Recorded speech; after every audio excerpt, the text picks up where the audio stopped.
Hello guys and welcome to the channel. Today I will show you how you can change the Google Meet name on your Android and iOS device. So we start from the opening the Google app. If you have iOS device, make sure that you have this app. If not, of course install it from the App Store.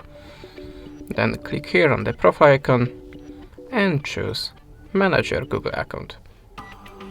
Then tap on the personal info and just change your name in this place. You can see my name is you now, like here, and we can change it.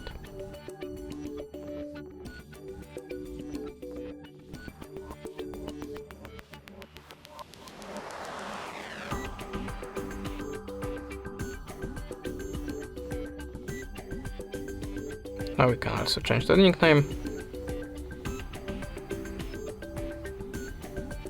Okay, now just go back to the Google Meet, and now we have to restart the app.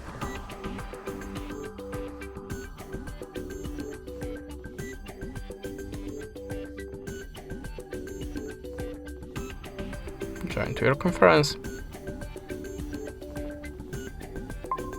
and how you can see, now we have a new name on this device. That's it. Thanks for the watching, leave us a subscribe, a comment, and goodbye.